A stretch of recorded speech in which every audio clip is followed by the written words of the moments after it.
So as we discussed about the clipper in the previous videos, today we will discuss a new topic, that is clamper. Clamper क्या है? First read the definition. A clamper is a network constructed of a diode, resistor and a capacitor. Clamper एक circuit या network होता है जिसमें क्या consist करता है? दैट कंसिस्ट अ डायोड, जिसके अंदर एक डायोड होगा, एक रजिस्टर होगा and what is the new thing? That is a capacitor. एक कैपेसिटर लगा होगा. क्लिपर में क्या रहता था हमारा? उसमें केवल एक डायोड रहता था एंड रेजिस्टेंस रहता था. ठीक है, एंड इनपुट और आउटपुट के अक्रॉस हम कैलकुलेट करते थे.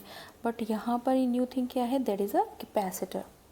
Okay, that shifts a wave form to a different DC level without changing the appearance of applied signal. Means इसका काम क्या है क्लैम्पर सर्किट का? जो क्लैम्पर सर्किट है वो आपका जो वेव फॉर्म है, जो इनपुट होगा, उसे एक डीसी लेवल पे शिफ्ट कर देगा to a different DC level. वो शिफ्ट कर देगा आपके इनपुट को एक डिफरेंट डीसी लेवल पे. डीसी लेवल पे शिफ्ट कर देगा मतलब ये थोड़ा कंफ्यूजिंग लग रहा होगा. What does it mean? That आप कोई एक्स्ट्रा जैसे कोई साइनोसॉइडल वेव है, डीसी तो कांस्टेंट रहता है, ठीक है. एसी हमारा चेंज होता है. जैसे ये मेरी साइनोसॉइडल इनपुट है, ये 0 से स्टार्ट हो रही है. मैं अगर 10 वोल्ट डीसी इसमें ऐड कर दूं तो ये कहाँ से स्टार्ट होगा? अब इसका स्टार्टिंग पॉइंट 0 से ना होके क्या हो जाएगा? 10. तो ये ऐसे कहीं ऊपर हो जाएगा. तो ये कहाँ से स्टार्ट हुआ? तो मैं इसे क्या बोलूँगी कि इसका डीसी लेवल शिफ्ट कर दिया मैंने, इसे ऊपर कर दिया. या मैं नीचे कर सकती हूँ डीसी लेवल इसे शिफ्ट. लेकिन यहाँ क्या है? Without changing the appearance of applied signal. लेकिन जो अप्लाइड सिग्नल की अपीयरेंस है, मीन्स जो इनपुट वेवफॉर्म है आपका, उसका हमने इनपुट वेवफॉर्म की शेप को चेंज नहीं किया है. We are not changing the shape. In the clipper circuit what we were doing, clipper circuit में हम जो इनपुट सिग्नल था उसकी शेप चेंज कर रहे थे, उसका कोई एक पार्ट क्लिप कर रहे थे. हम नेगेटिव हाफ क्लिप करते थे, पॉजिटिव हाफ क्लिप करते थे, या 2 लेवल क्लिपर में हम दोनों पार्ट क्लिप करते थे. But in the clamper circuit, अब साथ के साथ कंपैरेटिवली देखते जाएंगे तो आसानी से समझ में आएगा. But in the clamper circuit on the other hand we are not changing the input signal wave form. जो हमारा इनपुट सिग्नल है उसकी शेप को हम चेंज नहीं कर रहे हैं यहाँ पे. What we are doing, we are just shifting the input signal to a different DC level. Clamper circuit क्या करता है? आपके इनपुट सिग्नल को एक डिफरेंट डीसी लेवल पे शिफ्ट कर देता है. मतलब एक और एग्जांपल देखते हैं. Like this is your square wave is your input signal, then you can shift the square wave up or you can shift the square wave down like this. ये स्क्वायर शेप ही रहेगा, इसकी shape change नहीं होगी. ऐसा नहीं है कि मैं स्क्वायर शेप से ट्राइंगल वेव फॉर्म बना दूंगी और इसे शिफ्ट कर दूंगी. No, this is not possible in the clamper circuit. Okay, लेकिन मैं इसका लेवल शिफ्ट कर सकती हूँ. ये पहले जैसे यहाँ 0 से 5 तक था, तो लेकिन अब ये यहाँ पे 15 हो गया. ओके, यहाँ -5 से 15 हो गया. पहले ये -5 to 5 था, वो हम चेंज कर सकते हैं. अब एक पॉइंट और होगा इम्पोर्टेंट, तो पहले यहाँ तक क्लियर कर लेते हैं, देन वन बाय वन हम आगे मूव करेंगे. So what is clamper? Mind में एक इमेज क्लियर होना चाहिए. Clamper is a network. Clamper एक नेटवर्क होता है जो कंस्ट्रक्ट होता है किससे? उसके अंदर क्या क्या कंसिस्ट करता है? अ डायोड, एक डायोड होगा, a resistor and a capacitor. 3 चीज़ें यहाँ कंपलसरी होंगी. ओके, उसके बाद इसका वर्क क्या है? What is the application of the clamper? So इसकी एप्लीकेशन है that it shifts a wave form to a different DC level. ये जो हमारी वेव फॉर्म है उसको एक डिफरेंट डीसी लेवल पे शिफ्ट कर देता है. Okay, without changing the appearance of the applied signal. जो आपने सिग्नल अप्लाइड किया है, अगर साइनोसॉइडल है then the output will also be the sinusoidal waveform. अगर आपका इनपुट स्क्वायर वेवफॉर्म है देन आउटपुट आपका स्क्वायर वेवफॉर्म होगा. ट्रायंगुलर है तो आउटपुट ट्रायंगुलर होगा, उसकी शेप पे कोई इफेक्ट नहीं होगा. Okay, so this is about the clamper circuits. अब यहाँ देखिए, एक तो इम्पॉर्टेंट चीज़ है यहाँ पे, एक हम कैपेसिटर यूज़ कर रहे हैं. सो यू मस्ट हैव, मतलब आपको एक आइडिया होना चाहिए थोड़ा सा कि कैपेसिटर सर्किट क्या है, कैसे वर्क करता है. सो कैपेसिटर में मेनली 2 ही चीज़ होती है, एक चार्जिंग एंड एक डिस्चार्जिंग. ओके, कैपेसिटर का सिंबल ये रहेगा, ये हमारा कैपेसिटर रहता है. इसका चार्जिंग डिस्चार्जिंग टाइम क्या? टाइम कांस्टेंट होता है tau. Tau is equal to क्या होता है? RC. ओके, ये इसका टाइम कांस्टेंट होता है. सो C is the capacitance and R is the resistance. जिस रजिस्टर के थ्रू ये चार्ज या डिस्चार्ज होता है और जो इसका कैपेसिटेंस है, इन दोनों के मल्टीप्लिकेशन करें तो एक टाइम कांस्टेंट टाउ मिलता है हमें. Then come to the next point, that clamping network have a capacitor connected directly from input to output with a resistive element in parallel to the output signal. देखिए एक clamper circuit कैसा होगा, this is the example. ये एक clamper circuit का example है। Clamper circuit में क्या होता है, ये जो ऊपर इन्होंने पूरा दिया हुआ है मैं आपको एक बार बता देती हूँ। दैट क्लैम्पर सर्किट में एक डायोड होगा that is connected in parallel to the output. ये क्या है, V output is the output. इसके अक्रॉस हम आउटपुट ले रहे हैं दोनों टर्मिनल के अक्रॉस। तो इसमें क्या रहता है, तीन चीज़ें बताई थी, एक कैपेसिटर है, एक डायोड है, एक रजिस्टर है। ओके हमने चेक कर लिया। So it can be A clamper circuit. ये क्लैम्पर सर्किट है। अब क्लैम्पर सर्किट के लिए क्या बताया है, क्लैम्पर सर्किट में जो डायोड होगा और जो रजिस्टर आर होगा, इनकी पोजीशन क्या होती है, they both are always in parallel with the output. ये दोनों हमेशा क्या होंगे, आउटपुट के समांतर क्रम में जुड़े होंगे। ये क्या है हमारा आउटपुट। तो डायोड और रजिस्टर क्या होता है, आउटपुट के समांतर क्रम में लगा रहता है। And what is the position of capacitor, तो कैपेसिटर की पोजीशन क्या होती है, जो हमारा कैपेसिटर होता है, कैपेसिटर हमेशा इनपुट और आउटपुट के बीच में लगा होता है। मतलब कि बीच का मतलब that it is always connect, ये हमेशा कनेक्ट करेगा। It will always connect the input and output. जो आपका कैपेसिटर है वो ऐसे लगा होता है कि वो इनपुट और आउटपुट को डायरेक्टली कनेक्ट करता है। मीन्स ये देखिए, ये इनपुट था, यहाँ मैंने एक कैपेसिटर लगा दिया और ये आउटपुट, तो इनके बीच में तो कुछ भी नहीं है ना। तो जो कैपेसिटर होगा उसकी पोजीशन क्या होगी, जैसे मोस्टली आपके जो एग्ज़ाम में क्वेश्चंस आएंगे वो थ्योरेटिकल होंगे, मतलब बहुत कम चांसेस हैं कि न्यूमेरिकल आएगा, but you should prepare numerical also. तो थ्योरेटिकल में अगर पूछा जाएगा then you have to write all this. So आप एक कोई भी क्लैम्पर सर्किट बना देंगे, यहाँ पे ये इनपुट है और इसे सॉल्व करके यहाँ हम इसकी आउटपुट वेवफॉर्म ड्रॉ करके दिखा देंगे कि ये पॉजिटिव क्लैम्पर है या नेगेटिव क्लैम्पर है। सो एक क्लैम्पर सर्किट के बारे में क्या देखा हमने, ये जो यहाँ पूरा लिखा हुआ था कि डायोड कहाँ होगा, पैरेलल होगा with the output signal, resistive element कहाँ होगा, पैरेलल होगा with the output signal, and the capacitor connected directly from input to output. जो हमारा कैपेसिटर है वो रेजिस्टेंस आर के थ्रू हमारा इनपुट और आउटपुट से डायरेक्टली कनेक्टेड रहता है। अब यहाँ पे एक एक्स्ट्रा डीसी वोल्टेज या बाइसिंग वोल्टेज, कुछ भी आप बोल सकते हो, वो एक एक्स्ट्रा आप सर्किट में हो सकता है वो दिया हो सकता है वो ना दिया हो। वो क्या होता है, वो यूज़र डिपेंडेंट होता है। यूज़र को अगर ज़रूरत होगी कि यहाँ पे मुझे एक ऐसा सर्किट डिज़ाइन करना है, उसका इतना वोल्टेज होना चाहिए, तो हो सकता है वो यहाँ पे इसके बीच में कोई यहाँ पे कहीं पे भी एक एक्स्ट्रा डीसी वोल्टेज लगा दे। ओके, तो उस तरीके के सर्किट को हम क्या कह देंगे, बायस्ड। मैंने बाइसिंग कर दी, मैंने कोई अगर एक्स्ट्रा वोल्टेज मैंने कोई लगा दी, जैसे क्लिपर सर्किट में हमने कुछ सर्किट्स देखे थे, क्या था, कुछ सर्किट में एक्स्ट्रा वोल्टेज लगी रहती थी, डीसी वोल्टेज, तो उन्हें हम क्या बोलेंगे, बायस्ड क्लिपर। ठीक है, ऐसे ही ये क्या हो जाएगा, बायस्ड क्लैम्पर। लेकिन ये जो सर्किट मैंने दिखाया हुआ है इसमें क्या एक्स्ट्रा, ये केवल इनपुट है, ये आउटपुट है, एक्स्ट्रा कोई डीसी यहाँ वोल्टेज दिख रहा है, कोई डीसी वोल्टेज नहीं है, तो आप इसे अनबायस्ड या बाई डिफ़ॉल्ट इसे नॉर्मल क्लैम्पर सर्किट भी बोल सकते हैं। There is no difference in between them. तो इसे हम क्या बोल सकते हैं, नॉर्मल क्लैम्पर सर्किट। अब देखिए क्लैम्पर सर्किट में क्या होगा, यहाँ पे रजिस्टर और इसकी वैल्यू के बारे में दिया हुआ है, आप इसे ध्यान से पढ़ लीजिएगा, मैं इसे समझा देती हूँ। सी, फर्स्ट ऑफ ऑल क्लैम्पर दो तरीके के हो सकते हैं। The first one is positive clamper. एक हो सकता है, मैं यहाँ पे सिंबॉलिक लिख रही हूँ, positive clamper, negative clamper and biased clamper. Biased clamper में हमने क्या देखा, what is biased clamper, biased clamper में हमारी एक्स्ट्रा क्या लगी होगी, कोई डीसी वोल्टेज लगी होगी, कोई सप्लाई, एक एक्स्ट्रा हमारा बाइसिंग वोल्टेज होगा। What is the positive clamper, तो देखिए सेम है, जैसे हमारा पॉजिटिव क्लिपर, नेगेटिव क्लिपर, ये टाइप्स ऑफ क्लिपर देखे थे हमने। तो पॉजिटिव क्लिपर में क्या था, जो पॉजिटिव हाफ को क्लिप करता था, नेगेटिव क्लिपर क्या था, जो नेगेटिव हाफ को क्लिप करता था। तो ऐसे ही सेम यहाँ पे क्या होगा, पॉजिटिव क्लैम्पर कब होगा, अगर आपका कोई इनपुट वेवफॉर्म है, that is your input waveform, यहाँ पे ये क्लैम्पर सर्किट है, क्लैम्पर सर्किट, आपने इसे इसके इनपुट पे दिया, ये है इनपुट, और यहाँ आउटपुट पे अगर आपको इस तरीके की वेवफॉर्म मिल रही है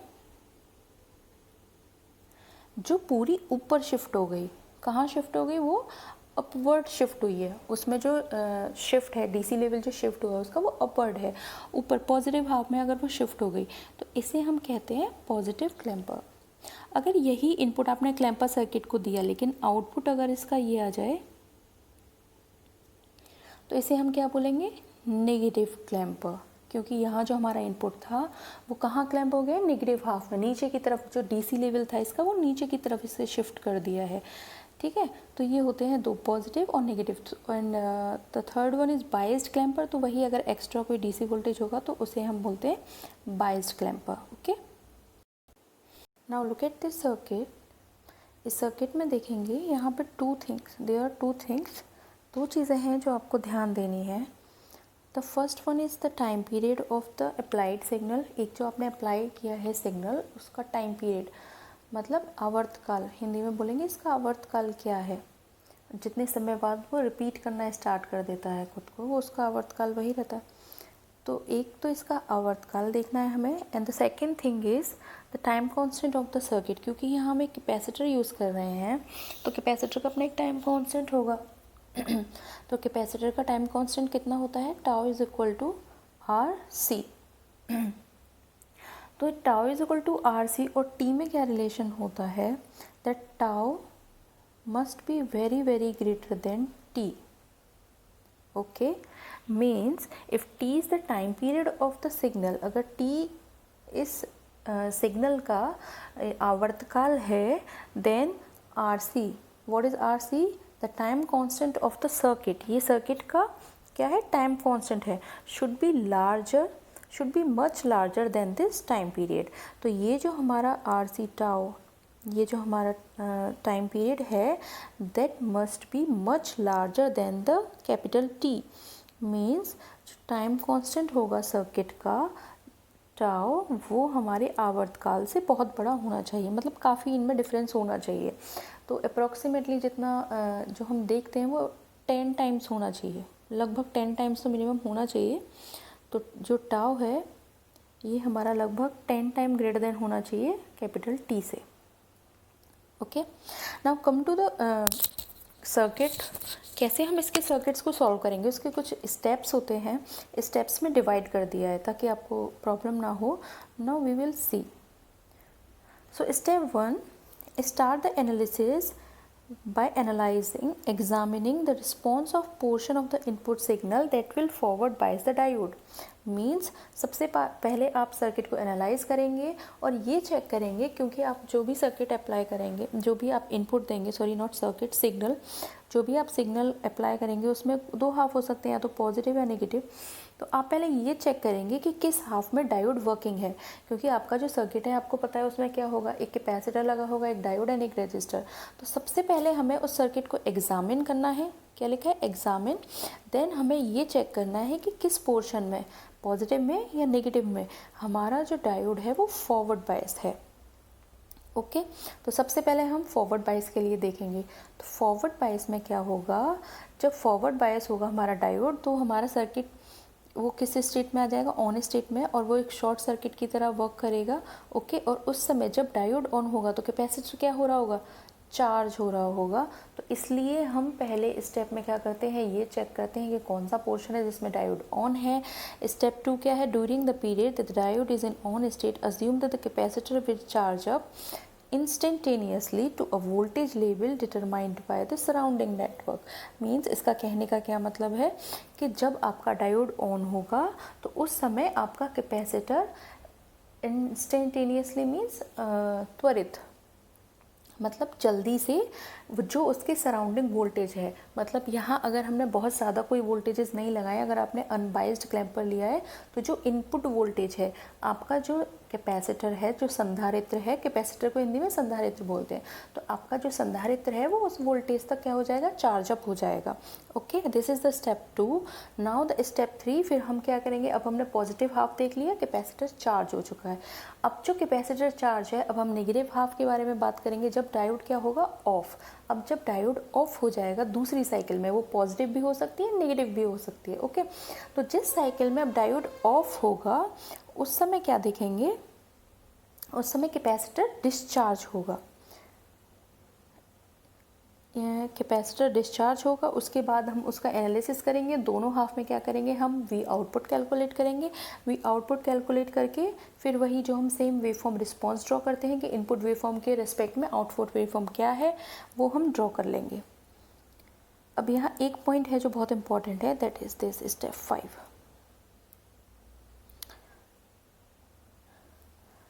This is throughout the analysis maintain a continual awareness of location and define polarity of V naught to ensure that the proper levels are obtained। मतलब आपको polarity का ध्यान रखना है। जहाँ जिस भी नेटवर्क में हम कैपेसिटर का यूज़ करते हैं तो कैपेसिटर में चार्जिंग डिस्चार्जिंग में क्या होता है, पोलैरिटी चेंज हो जाती है। तो उसके अकॉर्डिंग हमें आउटपुट की हमेशा पोलैरिटी को ध्यान रखते हुए उसे सॉल्व करना है। And the most important point है जिस पे मैंने ये स्टार बना दिया है देखिए, आप एग्ज़ाम में जब भी कोई क्वेश्चन करेंगे तो उसे हम अगर ऑप्शनल है, जैसे ये जो डिप्लोमा के बाद आप किसी कॉम्पिटिटिव एग्ज़ाम में अगर जाएंगे, वहाँ पे क्लैम्पर से रिलेटेड कोई क्वेश्चन आता है देन तो वहाँ मल्टीपल चॉइस क्वेश्चंस रहते हैं MCQ, देन 4 ऑप्शंस होंगे। तो उसमें क्या होता है, कभी कभी आप ऑप्शंस को देखकर ही डायरेक्ट सॉल्व आंसर टिक कर सकते हैं, सॉल्व नहीं करना होता। तो ये टोटल स्विंग जो होता है आउटपुट में, that should match the input. ठीक है, total swing of output matches that of input. मतलब कि जो स्विंग है, स्विंग मीन्स मिनिमम और मैक्सिमम के बीच का जो गैप है। लाइक दिस, मैंने एक ये वेवफॉर्म बनाई, ये है 10 to -10। ओके, अब मैंने कहा मैंने एक क्लैम्पर सर्किट लगाया है, मैंने इसे इस क्लैम्पर सर्किट से पास करवाया।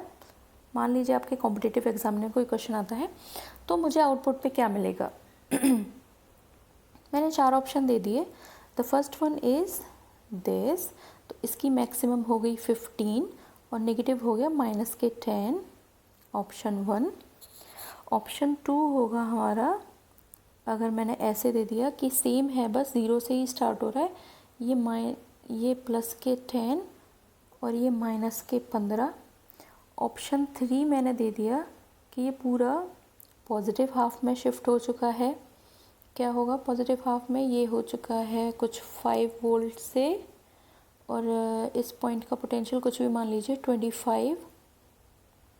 द फोर्थ नन है, आप इसी को समझ लीजिए, यहाँ स्पेस नहीं है इतना। तो इसमें से आप क्या होगा, अगर क्लैम्पर सर्किट भी नहीं पता है, हम देख के आंसर बता सकते हैं। यहाँ देखिए स्विंग है, V मैक्सिमम कितना है पॉजिटिव में +10 और नेगेटिव में कितना है -10। तो मतलब इन दोनों के बीच का अंतर कितना है, तो 10 -10। तो स्विंग कितना हुआ, मतलब कितने वोल्टेज के बीच में ये स्विंग कर रहा है, मूव कर रहा है ना, -10 to +10, मतलब कि कितना गैप है दोनों का। तो डिफरेंस कितना हो गया 20 वोल्ट। तो मतलब कि जितना इनपुट का स्विंग होता है आउटपुट में भी उतना ही स्विंग होना चाहिए। वो अप शिफ्ट हो रहा है DC लेवल, उसका डाउन शिफ्ट हो रहा है, दैट डजेंट मैटर।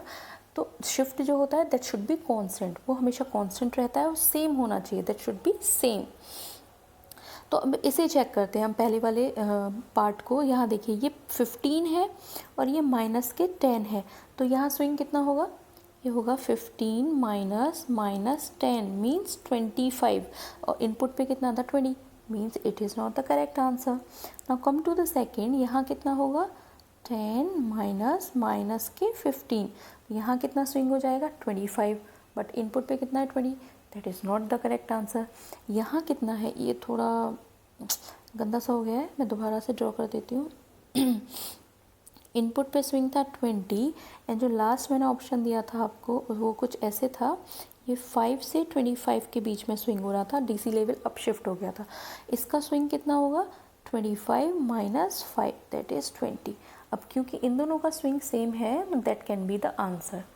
ओके, तो ये एक इम्पॉर्टेंट पॉइंट है जो MCQ में बहुत हेल्प करता है कि जो इनपुट का स्विंग है that should match the that of output, या आउटपुट का जो स्विंग है that should match that of input. Now come to the numerical. एक न्यूमेरिकल डिस्कस करते हैं, उससे आपको वर्किंग क्लियर हो गया, ऐसे थ्योरेटिकल पोर्शन से कभी क्लियर नहीं होता है। तो see this is the numerical, determine output voltage V0 for the given input and network. एक गिवन इनपुट है, ये स्क्वायर वेव दे रखी है आपको, that is the given input. ये क्लैम्पर सर्किट दे रखा है, ओके तो इस क्लैम्पर सर्किट के लिए और इस गिवन इनपुट के लिए आपको आउटपुट वेवफॉर्म ड्रॉ करनी है। तो आउटपुट वेवफॉर्म हम क्यों ड्रॉ करते हैं, मतलब हम इस नेटवर्क को एनालिसिस कर रहे हैं, हम इसे एनालाइज कर रहे हैं कि इस इनपुट के साथ कैसे वेरी होगा, आउटपुट कैसे वेरी कर रहा है, मतलब जब इनपुट इतना है तो आउटपुट क्या होगा, यहाँ कितना आउटपुट होगा, हम एक एनालिसिस करते हैं। ओके तो वो होता है वेवफॉर्म रिस्पॉन्स। तो फर्स्ट ऑफ ऑल हम स्टेप बाय स्टेप मूव करेंगे। तो हमारा फर्स्ट स्टेप क्या था, फर्स्ट स्टेप था कि हम सर्किट को एनालाइज करेंगे। हमें ये चेक करना है कि अब इसमें देखिए दो हाफ हैं, first one is the positive half, second is the negative half, कि किस हाफ के लिए डायोड ऑन रहेगा, फर्स्ट वाले के लिए ऑन होगा या सेकंड के लिए ऑन होगा। ठीक है तो हम पहले चेक करें, अगर मान लीजिए ये पहले हम ऊपर प्लस माइनस, या मान लीजिए पहले हम नेगेटिव दूसरा वाला लेते हैं, तो ये नेगेटिव है, इसका मतलब यहाँ माइनस होगा और यहाँ प्लस हो जाएगा। ये डायोड का क्या है, पी टर्मिनल, ये क्या है, एन टर्मिनल। अगर आपके डायोड का पी टर्मिनल नेगेटिव से कनेक्टेड है एंड एन टर्मिनल पॉजिटिव से कनेक्टेड है, क्या डायोड ऑन होगा, किस रीजन में होगा, ये किस बाइसिंग में होगी, ये रिवर्स बाइस में होगा। एंड रिवर्स बाइस में हमेशा डायोड क्या होता है, it act as open circuit, वो कभी कंडक्ट नहीं करता है, तो इसका मतलब इस हाफ में तो डायोड वर्क नहीं करेगा। Now check for the positive one. अगर हम पॉजिटिव हाफ को लें तो उस समय क्या होगा, ये पॉजिटिव हाफ के लिए ये प्लस ये माइनस, तो जब ये पी टर्मिनल पॉजिटिव से कनेक्ट होगा और एन टर्मिनल नेगेटिव से कनेक्ट होगा, तो डायोड किस रीजन में होगा, it will be in the forward biasing, और फॉरवर्ड बाइसिंग में होगा तो ये कंडक्ट करेगा and it will act as a short circuit. तो फर्स्ट ऑफ ऑल हमने एनालाइज किया कि हमारा डायोड किस रीजन में वर्क कर रहा है। ओके हमें पता चल गया कि ये पॉजिटिव हाफ के लिए वर्क कर रहा है, तो पहले हम इसे लेंगे। पहला केस हमारा क्या होगा, when we input is greater than 0, हम इसे सॉल्व करेंगे। ओके सी, तो हमने इसे पहला वाला केस लिया है, when diode is on diode will act as short circuit, diode आपका शॉर्ट सर्किट की तरह वर्क करेगा। नाउ सी, ये जो डायोड था इसे तो मैंने शॉर्ट सर्किट से रिप्लेस कर दिया, ये क्लिपर में बहुत बार दिख चुके हैं, ज़्यादा इसके हम डेप्थ में नहीं जाएंगे। Now come to the capacitor. इसमें क्लैम्पर में जो मेन पार्ट है जहाँ बच्चे कंफ्यूज होते हैं, most of the students get confuse, is the capacitor part. यहाँ थोड़ा ध्यान देंगे, ये एक इनपुट है, ये कैपेसिटर है। ओके अब देखिए कैपेसिटर इनिशियली जब हमारा t इज इक्वल टू 0 पे रहता है, हम कैपेसिटर को मानते हैं कि वो डिस्चार्ज है, मतलब जब तक कोई सप्लाई नहीं है तो क्या बैटरी चार्ज होगी, कोई सेल है अगर हम कोई बैटरी नहीं लगाएंगे तो वो चार्ज हो जाएगा, नहीं होगा ना। तो कैपेसिटर हमारा डिस्चार्ज था, जैसे हमने इसे इससे कनेक्ट किया और ये ऑन हुआ, इसे एक पाथ मिल गया चार्ज होने के लिए। ओके अब ये बहुत जल्दी चार्ज हो जाएगा। क्यों बहुत जल्दी चार्ज होगा, क्योंकि ये जो रजिस्टर आर है, ध्यान से देखिए, ये जो रजिस्टर आर है ये इस शॉर्ट सर्किट के पैरेलल में लगा हुआ है। ठीक है तो इसका मतलब ये भी शॉर्ट हो जाएगा। अब जब R की वैल्यू अप्रॉक्सीमेट 0 हो गई तो हमारा चार्जिंग टाइम कितना हो जाएगा, RC टाइम कांस्टेंट होता है, तो ये भी लगभग क्या हो जाएगा 0। इसका मतलब क्या हुआ, 0 से क्या कहना चाह रहे हैं हम, इसका फिजिकल मीन क्या हुआ, मतलब कि जैसे ही आप वोल्टेज कनेक्ट करेंगे फ़ौरन इंस्टेंटेनियसली, इसीलिए वो वर्ड यूज़ किया था इंस्टेंटेनियसली, ये कैपेसिटर क्या हो जाएगा, चार्ज हो जाएगा। कितनी वोल्टेज से चार्ज होगा, क्योंकि और कोई इसके अक्रॉस वोल्टेज नहीं है, तो वहाँ एक वर्ड था ना सराउंडिंग, तो यहाँ पे क्या है, ये V इनपुट लगा हुआ है, तो V इनपुट का कितना वोल्टेज था, V वोल्ट, तो ये कैपेसिटर कितने वोल्ट से चार्ज हो जाएगा, V वोल्ट से। ये देखिए प्लस माइनस है तो ये यहाँ इसकी पोलैरिटी हो जाएगी प्लस माइनस। अब KVL लगा लीजिए, KVL अगर लगा के देखेंगे तो ये क्या हो जाएगा, V input minus VC equal to 0, so VC equal to V। तो हमने पहले ये निकाल लिया कि कैपेसिटर हमारा कहाँ तक चार्ज हो गया, तो कैपेसिटर हमारा इस V वोल्ट के इनपुट तक चार्ज हो चुका है, तो VC कितना हो गया, V। नाउ अब इसके नेगेटिव पोर्शन के लिए इसे सॉल्व कर लेंगे, बहुत इजी है। For the negative portion of the circuit, अब क्या हम कौन सा केस देख रहे हैं, negative portion means when V input is less than 0, जब जो हमारा V इनपुट है वो लेस देन 0 है। So for the negative half हमने ऊपर ही देख लिया था कि P नेगेटिव से कनेक्ट होगा और N पॉजिटिव से कनेक्ट होगा, then the diode will work in the reverse bias, diode reverse bias में होगा, and in reverse bias diode does not conduct, diode conduct नहीं करता है, and it will act as a open circuit, तो ये open circuit की तरह work करेगा। ओके तो यहाँ देखिए हमने डायोड को क्या किया, ये एक नेगेटिव सप्लाई लगा दी, माइनस प्लस पोलैरिटी चेंज हो जाएगी क्योंकि नेगेटिव हाफ है, और डायोड को ओपन सर्किट से रिप्लेस कर दिया। इस समय क्या होगा, ये जो कैपेसिटर है इसकी पोलैरिटी है प्लस माइनस, अब ये कैपेसिटर इस रेजिस्टेंस के थ्रू डिस्चार्ज होना शुरू होगा। ओके तो जब ये इसके थ्रू डिस्चार्ज होगा, अब ऊपर क्या था हमारा वी वोल्टेज, वी आउटपुट कितना था, वो ज़ीरो हो गया था। क्यों, एक बार और देख लीजिए, इस वाले केस में वी आउटपुट कितना होगा, ज़ीरो। ज़ीरो कैसे हो गया, क्योंकि ये रेजिस्टेंस में शॉर्ट के पैरेलल में था, तो शॉर्ट के पैरेलल में जो भी होगा वो शॉर्ट हो जाएगा, और शॉर्ट के अक्रॉस हमेशा कितना आउटपुट होगा, ज़ीरो होगा, क्योंकि शॉर्ट का रेजिस्टेंस कितना होता है, ज़ीरो। तो वी इज इक्वल टू क्या होता है, आई आर, मीन्स बट ये वी आउटपुट कितना हो जाएगा हमारा, ज़ीरो। तो इस केस में आउटपुट हो गया zero. Now come to this case, इसमें आउटपुट कितना होगा, यहाँ से आप KVL लगाइए ऐसे इस बड़े वाले लूप में, तो ये प्लस से माइनस की तरफ जा रहे हैं, देन इसे हम लेंगे माइनस वी, फिर प्लस से माइनस की तरफ जा रहे हैं, फिर हम इसे लेंगे माइनस वी, और फिर प्लस से माइनस की तरफ, तो ये होगा minus V not equal to zero. तो वी नॉट कितना हो जाएगा यहाँ से, minus two V. Okay V not हो जाएगा माइनस टू वी। तो ये हमें आउटपुट की वैल्यू मिल गई, आउटपुट कितना आ गया, माइनस के टू वी इसके लिए, और पॉजिटिव हाफ में कितना था, V output is equal to zero. अब सेम हमें बस wave form, output wave form draw करनी है, तो इसे हम बोलते हैं वेव फॉर्म रिस्पॉन्स।